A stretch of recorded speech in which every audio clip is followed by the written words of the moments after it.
You really believe your little story is going to make a difference when there's a gun to our heads? I think my story is the only thing between you and a gun to your head.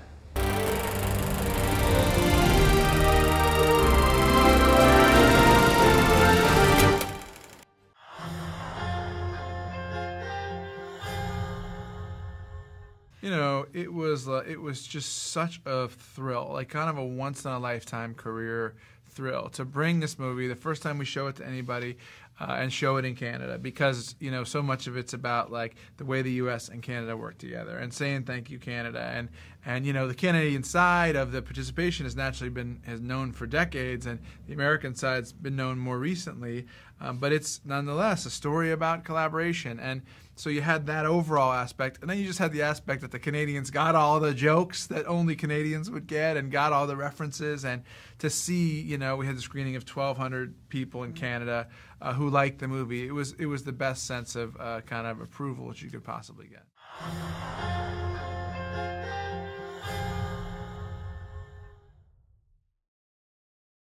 It actually made me feel a bit more comfortable, because I knew the backstory, I knew the politics, I knew that I wasn't going to step on any landmines in that regard, that I kind of understood the sensitivities.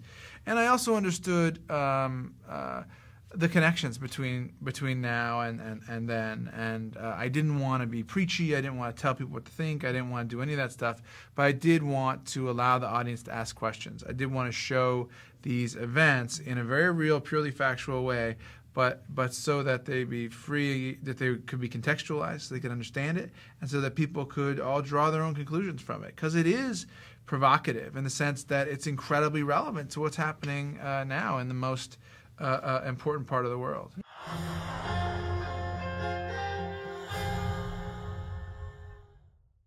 Well, I mean, for one thing, what I loved about the script was that you have, just as a movie-going experience, like this incredibly tense thriller, this really funny comedy, and this really cool spy story that were all wrapped up in one. My job was to make, as a director, was to make a movie work, to take a very unwieldy and long series of events with a million different players and try to turn that into a 3-act story that you could understand. And I did that by rooting it with Tony's character as he moves through. And I felt that it was also incredibly important to me to keep the essence of the story true, and that I did. There were these 6 people, the embassy got overthrown, they hid out with the Canadians, the Americans had this idea to come get them being a movie crew, and came and got them out, and that is true.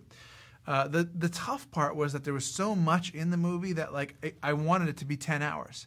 You know, in particular, like, for example, the stuff that Ottawa did, you know, getting the passports made, getting this approval from Parliament, I guess it was, and, you know, all the details of how the house guests lived. I mean, it was so much stuff. And so, you know, what I did was I decided, okay, I want to make the best movie I can. And then I'm going to interview everybody relevant and put that with the documentary on the DVD. So if you like the movie and you really want to get into it and understand it, go get the DVD and you can watch hours and hours of real people talking about it, you know, from Ken Taylor to Tony Mendez to all the people, all the house guests, and that made me feel really safe.